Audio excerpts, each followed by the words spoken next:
هموطنان عزیز، در آستانه 27مین سالگرد استقلالیت دولتی جمهوری تاجیکستان که مقدسترین و بزرگترین جشن مردم تمدنساز تاجیک می باشد، کل ساکنان سربلند تاجیکستان و هموطنان برون مرزی مان را صمیمانه تبریک می گویم.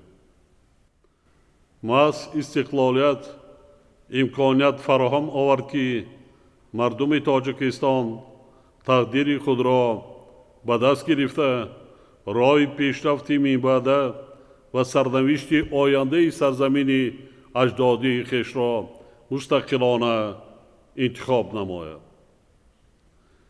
به این معنی استقلالیت نعمت بی‌بها، مایه افتخار، منبع خودشناسی، سرچشمه نیروبخش و عامل بنیادی تحکیم و تقویت پایه‌های دولتداری ملی ما میباشد.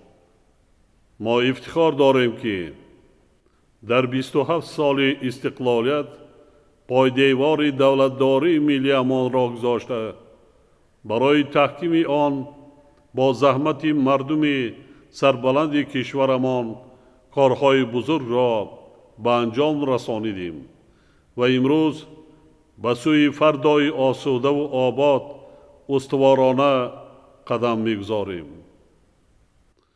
مردم تاجیکستان خوب در یاد دارند که سالهای اول استقلالیت کشور عزیز ما بر اثر فتنه و دسیسه دشمنان ملت و خواجگان خارجی آنها به ضربه دهشتناک و هلاکتبار گرفتار شد. در آن ایام فاجعه بار از خریطه سیاسی جهان نیست شدن دولت جوان تاجیکان و پراکنده گردیدن ملت تاجیک به یک واقعیت تلخی روز تبدیل یافته بود. ولی خوشبختانه مردم کشور در اطراف حکومت قانونی و فرزندان با ننگ و ناموس خود متحد شده یگانه راه درستی تاریخی یعنی اعمار دولت دموکراتی و حقوق بنیاد و دنیوی را پیش گرفتند. هرچند که بسیار مشکل و طولانی بود ولی با دستگیری و پشتیبانی صمیمانه ساکنان در مملکت آتش جنگ تحمیلی برادرکش خاموش کرده شد. صلح و ثبات و همدیگر فهمی و وحدت ملی برقرار رمزهای دولت صاحب استقلال قبول گردیدند و برای رشد آینده دولت تشکل حس ملی و خودشناسی و خودآگاهی مردم زمینه‌های مساعد مهیا کرده شدند.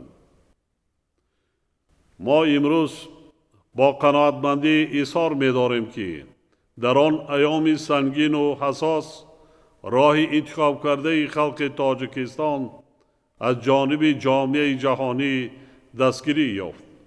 زیرا آن راه به سوی پیشرفت و بنیاد جامعه متمدن بود. در سالهای بعدی تاجیکستان صاحب استقلال با قبول یک قطار برنامه‌های دولتی و کنسپسیه و استراتژی‌های ملی به شاهراه رشد استوار وارد گردید. همزمان با این تطبیق اصلاحات فراگیر در ساحه‌های گوناگون حیات جامعه و دولت، کارهای بنیادکاری و سازندگی یعنی ساختمان و تجدید انفراستراکچور استحصالی و اجتماعی، انشاءات انرژتیکی، راه و نقلیات و دیگر اقدامات سازنده وسعت پیدا کردند.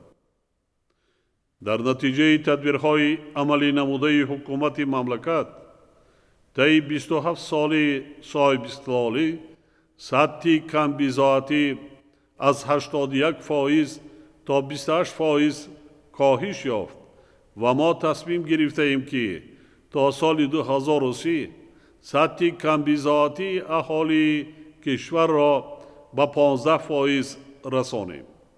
امروز ما در دایره برنامه میان مهلت رشد اقتصادی و اجتماعی برای سالهای 2016-2020 جهتی از مملکت اگراری و صنعتی به کشور صنعتی و اگراری تبدیل دادن تاجیکستان، یعنی بلند برداشتن نقش صنعت در تأمین ترقیات مملکت زمینه‌های ضروری را فراهم آورده ایستاده ایم.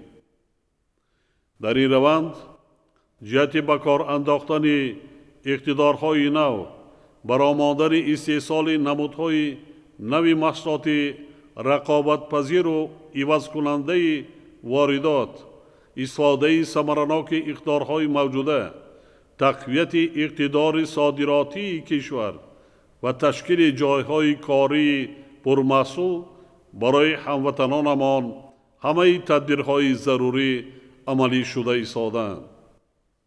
حالا به شرافت خدمت اهلانه خلق عزیزمان و زحمت و تلاش‌های ملت شرفمندمان 3 هدف استراتژی ملی ما تأمین استقلالیت انرژتیکی، رهایی از بنبست کمونیکاسیونی و حفظ امنیت آذوقه‌واری به مرحله نهایی خود نزدیک رسیده است.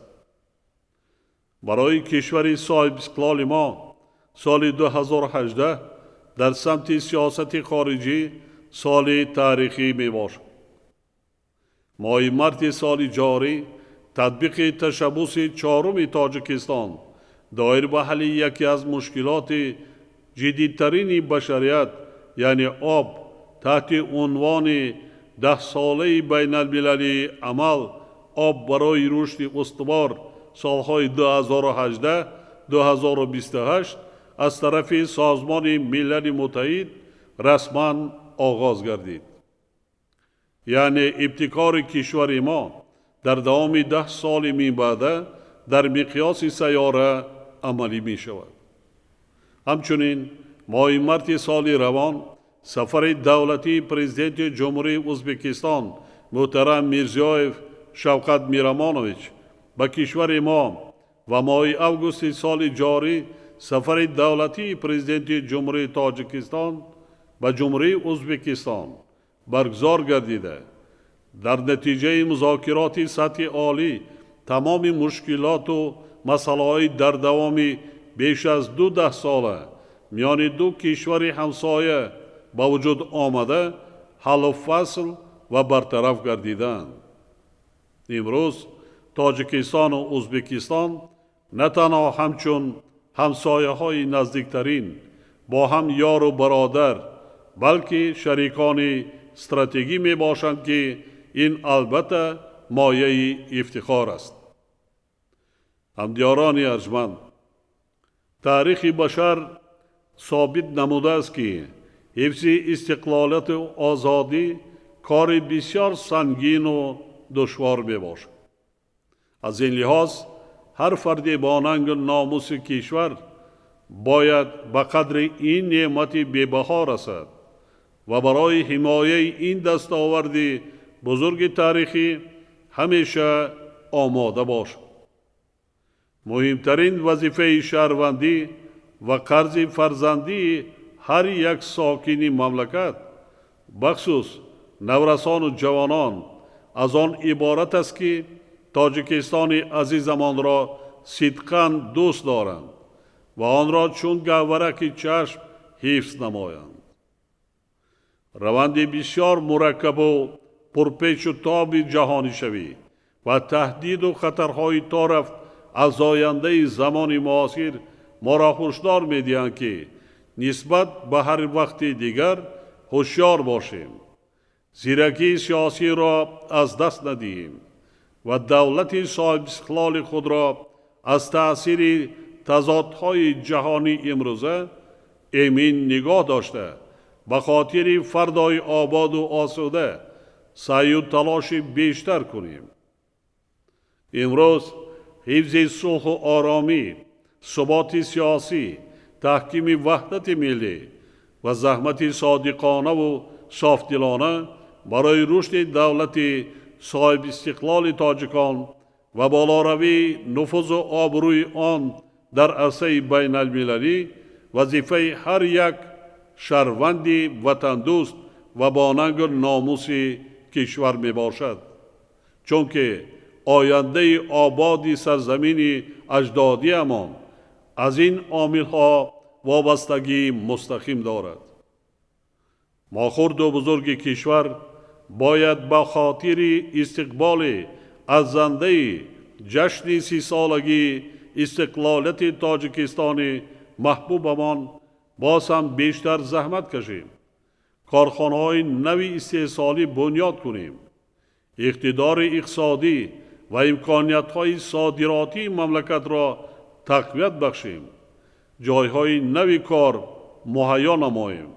سطح و صفت زندگی خلقمان را منتظم بلند برداریم. وطن عزیزمان را تا دوردستترین گوشه های آن آباد و پیشرفته گردانیم و ثابت سازیم که تاجیکستان همچون دولت صاحب استقلال در جامعه متمدن عصر 21 جایگاه و مقام شایسته خود را دارد. من با عزم و اراده مردم صاحب معرفت و تمدنساز تاجیک و هر فرد باننگ ناموس ملت اعتماد کامل دارم و خوب می دانم که آنها برای تحکیم دستاوردهای استقلالیت، حمایه آزادی، پیشرفت دولت و آبادی وطن محبوبمان تاجیکستان من بعد نیز تمام تلاش و کوشش خود را سفربر می سازند. با اظهار این نیت‌های نیک بار دیگر جشن فرخنده 27مین سالگرد استقلالیت دولت جمهوری تاجیکستان را به کل مردم شریف کشور و هموطنان برون مرزی صمیمانه تبریک میگویم.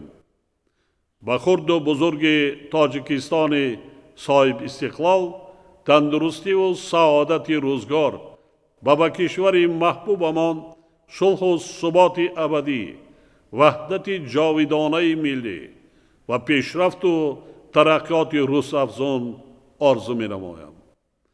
جشن استقلال و آزادی مبارک باشد هموطنان عزیز.